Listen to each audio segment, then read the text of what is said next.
Bom, gente, vocês viram que no YouTube não coube, né? 28 minutos, então a gente vai continuar em duas etapas. Essa aqui é a segunda parte, tá bom? Aí a gente termina o capítulo. Eu espero que esteja sendo claro, mas a gente abre a perguntas, a considerações, tá bom? Considerando semelhante situação, o mestre divino exclamou perante o juiz em Jerusalém: Por agora o meu reino não é daqui. Por que ele diz isso? Se nas bem-aventuranças ele fala que os mansos herdarão a terra, por que a gente quer herdar a terra se a verdadeira pátria não é aqui? Então, o que Jesus quer dizer que é na terra, é no trabalho redentor da terra, é no trabalho dignificante, na busca do eu, onde a gente precisa se modificar. É na terra que a gente vai fazer a diferença para a nossa evolução espiritual. A terra é o berço onde a gente vai habitar no planeta da regeneração. Por isso que ele fala, por agora o meu reino não é daqui, porque nós estamos numa matéria perecível. Nós vamos galgar escalas.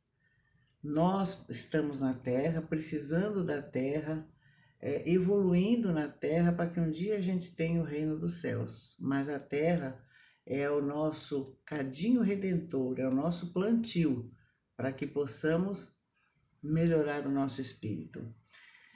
E pela mesma razão, Paulo de Tarso, depois de lutas angustiosas, escreve aos Efésios que não temos de lutar contra a carne e o sangue, mas sim contra os principados, contra os potestades, contra os príncipes das trevas e contra as hostes espirituais da maldade nas próprias regiões celestes.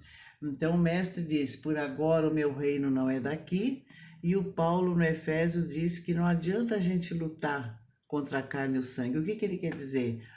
Que nós não podemos só priorizar a matéria. A matéria, ela é importante, como disse Jesus, para que a gente trabalhe a redenção espiritual. É na terra que a gente consegue sublimar o nosso espírito, aprender, evoluir, aprender a amar, aprender a dividir, aprender a amenizar esse animal violento que a gente tem dentro da gente, para que a gente se torne irmão. Então, Paulo de Tarso quer dizer que não adianta lutar só cuidar da carne, é necessário que a gente cuide do espírito também, né? Nas próprias regiões celestes, das trevas e contra as hostes, os bandos espirituais da maldade nas próprias regiões celestes. Então, olha que interessante. Não adianta a gente só se cuidar com os vivos. A gente tem tanta preocupação com os vivos, a gente fica com tanto medo dos vivos. E realmente, existem cuidados que a gente precisa ter mesmo. Dos bandos, dos assaltos, evitar lugares ermos, mas nós precisamos entender, e eles já estão querendo nos explicar, que nós temos que tomar cuidado com os bandos espirituais, que é mais difícil cuidar dos bandos espirituais porque a gente não está enxergando. A maldade humana a gente está sabendo e a gente vai se defendendo, mas a maldade espiritual a gente não consegue ver. E como a gente faz para ver? É se conhecendo. A gente se conhece. É assim que eu sou assim, eu estou sentindo alguma coisa diferente. Então, são os bandos espirituais que a gente precisa cuidar. Oração, vigilância, observação, perceber o que acontece no espírito e viver muito aqui na Terra, lutar para ser feliz aqui na Terra e perceber que existem bandos espirituais querendo nos atacar. Além, pois, do reino humano, o império imenso das inteligências desencarnadas participa de contínuo julgamento da humanidade. E aí a gente tem que ficar esperto com essa parte aí, né? E entendendo a nossa condição de trabalhadores incompletos, detentores de velhas dificuldades e terríveis inibições na ordem do aprimoramento iluminativo, cabe-nos preparar recursos de auxílio, reconhecendo que a obra redentora é trabalho educativo por excelência. Então, quais são os recursos que a gente vai fazer a favor da gente? Trabalho, estudo, vigilância. Trabalho, trabalho, trabalho. trabalho a favor do bem, não ter medo, mas respeitar e fazer o que tem que ser feito. O sacrifício do Mestre representou o fermento divino levedando toda a massa. É por isso que Jesus, acima de tudo, é o doador da sublimação para a vida imperecível. Absteve-se de manejar as paixões da turba é multidão, né? Visto reconhecer que a verdadeira obra salvacionista permanece enraizada no coração, e distanciou-se dos decretos políticos, não obstante reverenciá-los com inequívoco respeito às autoridades constituídas, por não ignorar que o serviço do Reino Celeste não depende de compromissos exteriores, mas do individualismo afeiçoado e da boa vontade e ao espírito de renúncia em benefício dos semelhantes. Jesus conhecia o lado político da terra, conhecia as fragilidades da terra, mas o pensamento fixo na melhoria interior de cada um era o ponto de honra para ele. Então, a gente pode viver no mundo, a gente está no mundo, vivendo a realidade do mundo, mas não se contaminando com o mundo. Então, é muito interessante. A gente não precisa se contaminar com o mundo. A gente vive no mundo, faz o que precisa fazer e tenta cuidar do eu, Eu preciso melhorar.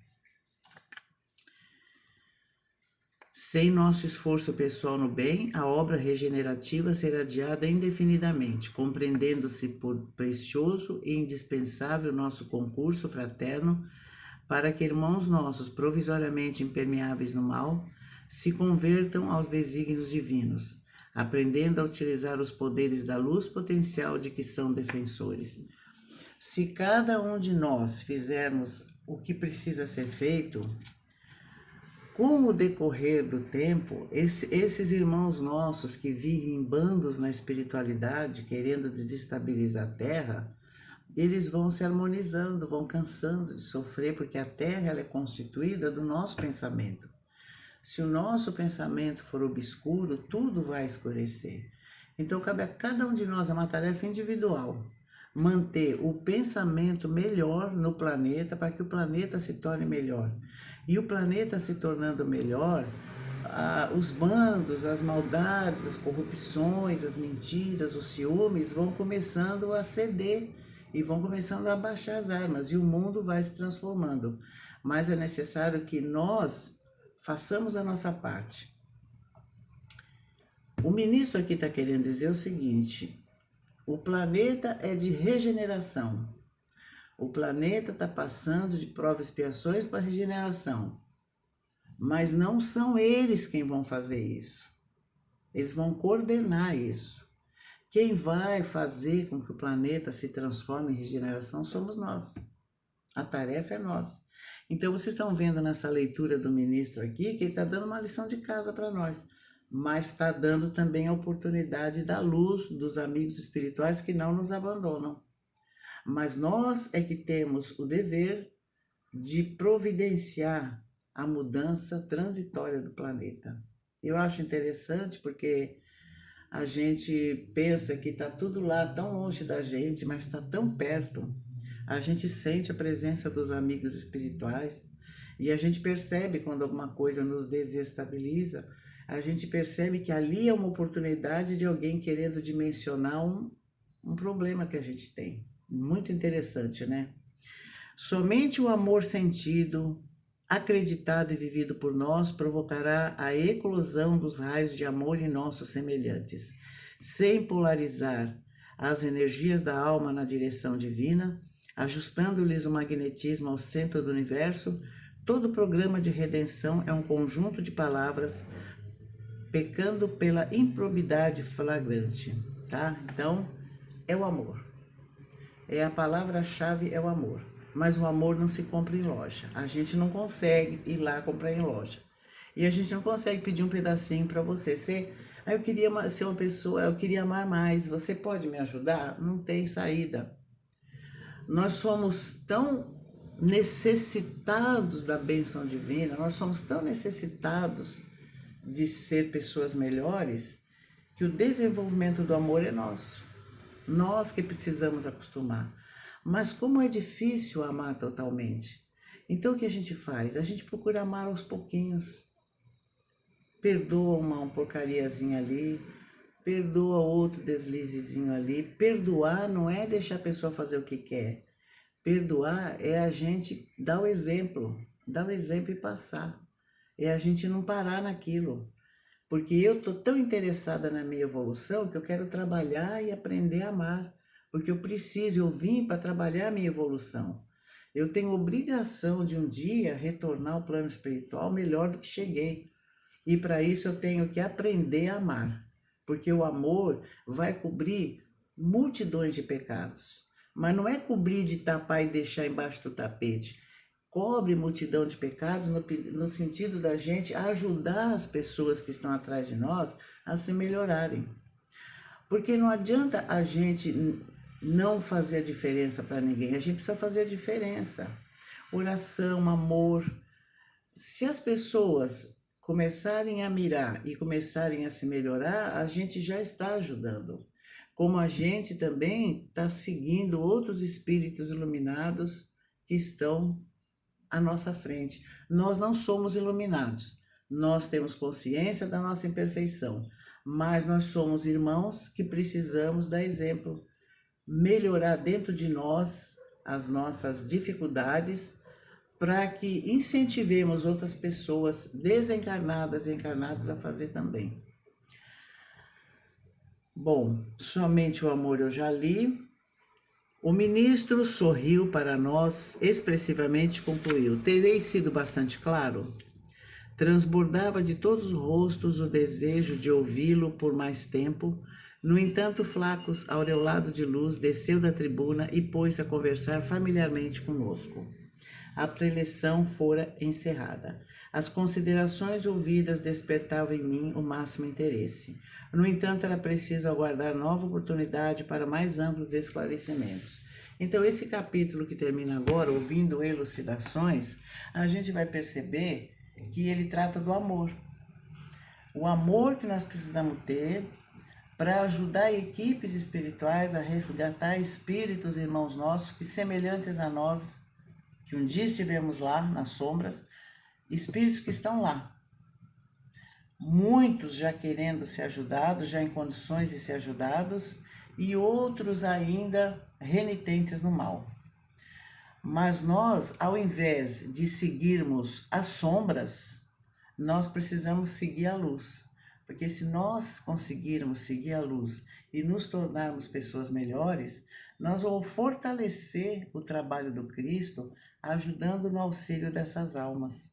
Então, o ministro Flávio está dando uma lição de casa para a equipe que vai fazer esse socorro, mas que é para a gente também, que trabalha em casa espírita.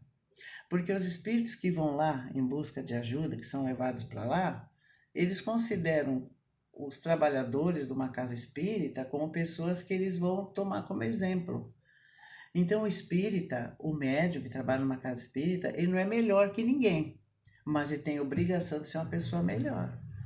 Porque se um espírito que está querendo se melhorar segue a gente e vê que a gente não faz aquilo que a gente está apregoando dentro da casa espírita, eles caem numa grande decepção.